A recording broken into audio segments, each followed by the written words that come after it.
Hello everybody, welcome to another collection update. Sorry about the mess, I am preparing myself for a little horror marathon this month. And so, let's talk about some more movies I have inherited and collected over the past, weeks or so. Hopefully gonna try and do this in one take. Bad Day at Black Rock. This movie, let me tell you, this movie is... Oh, John Sturges directed this. Okay. 1954, John Sturges movie. Spencer Tracy plays a World War II veteran who migrates to this town completely removed from society known as Black Rock. The people there don't even know what he's doing there. They don't know what he's up to. They don't know what he's planning. But he has intentions. He has intentions as to why he's there. But I'm not going to spoil it. This is a really interesting movie that a lot of people don't talk about, and I think what's great is Spencer Tracy's performance, the cinematography, and how it sort of shows how cut off this town is from the rest of the world. It's pretty much out in the middle of a desert or nowhere, and on top of that, it clicks because the people there are so mysterious, yet you actually want to know who they are, necessarily. You want to know who they are, and so I think this movie does a pretty decent job of that. Next we have The Hateful Eight. You know, I gotta tell you, this was the first Quentin Tarantino movie I ever saw. I had heard of him, but I didn't know much of who he was until I saw this, and I was like, oh my god, this guy is fantastic. Okay, so this movie follows several people, actually. So we have, Kurt Russell as a bounty hunter who is taking Jennifer Jason Leigh over to, I think, prison. Samuel Jackson is I think he's a Confederate soldier, I believe.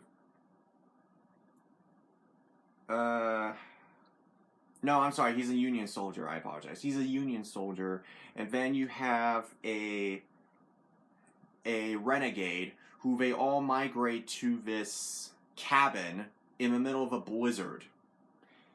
And that's as much as I'll say, because I don't want to give anything away. It's interesting. The cinematography in this is beautiful. Great how they shot it in 70mm. It's beautiful. Oscar-winning score by Ennio Morricone, who you may know for composing the Dallas trilogy and Once Upon a Time in America. And not to mention, you have great performances across the board. Samuel Jackson, Kurt Russell, Jennifer Jason Leigh, Bruce Dern. Okay, who else is in here? Tim Roth is in here as well. But yeah, this movie isn't everyone's cup of tea. It's not as bloody as Quentin Tarantino's other Western, Django Unchained, but it's definitely worth your time by far. Next up, Legends of the Fall, 1994. So I gotta be honest, I saw this, I didn't know really much about it. I heard it was one of Edward Zwick's best movies, and it actually did deliver to an extent. Brad Pitt and I think Larry Thomas, right? Henry Thomas.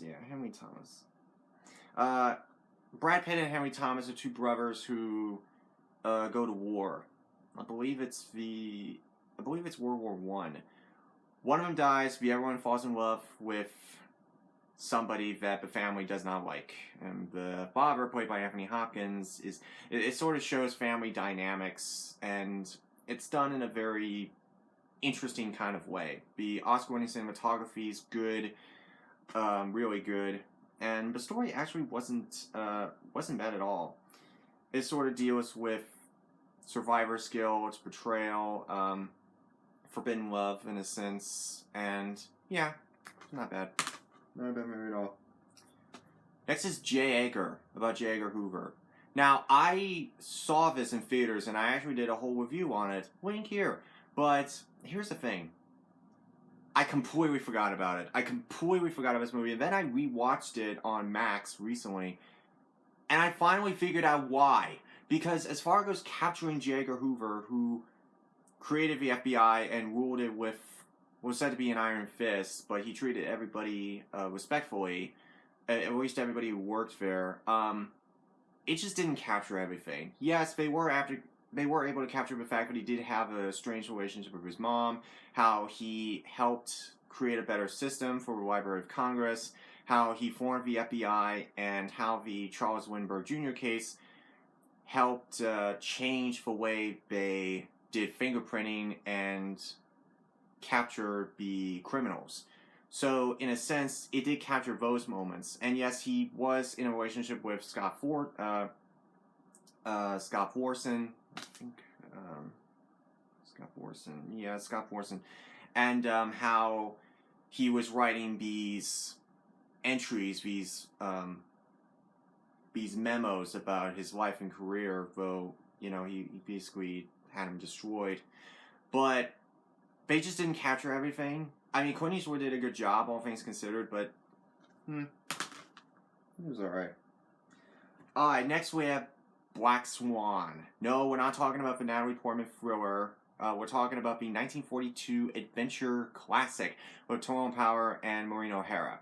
Tyrone Power is a notorious pirate who he's being asked by this senator, this governor of Jamaica, to rid the Caribbean of these notorious pirates, even though he himself is one. So at one point he kidnaps Maureen O'Hara, and he wants her to love him, which obviously she's not going to do. This is a great adventure flick that, yeah, Tyrone Power is an anti-hero, but he's just as guilty of the pirate law as all the other pirates that he locks up, essentially. So what you have here is an anti-hero, but at the same time, it's really great. The chemistry between Tyrone Power and Maureen O'Hara is feisty, but really entertaining. It reminded me a lot of the MGM musical The Pirate, where Gene Kelly is trying to fall in love with Judy Garland, but she's not really interested because, well, he's a notorious outlaw. And so what you have is a dynamic that where everybody stands, but where they'll end up by the end of the movie. The pirate scenes are great, the ship battles are fantastic, the fight choreography is good, even the score is pretty good. Actually, it's interesting, I found this for like $10. This release is going up in price, so if you have not checked this movie out, please buy this release, because who knows where the price will be in another year or so. Next up, Rear Window. This isn't even a question. Go watch this movie. It's one of the best thrillers of all time. One of Hitchcock's best movies. James Stewart plays an explorer who's dealing with a broken leg, so he's cooped up at home. His wife, played by Grace Kelly, is into fashion. She doesn't understand why he's so adventurous.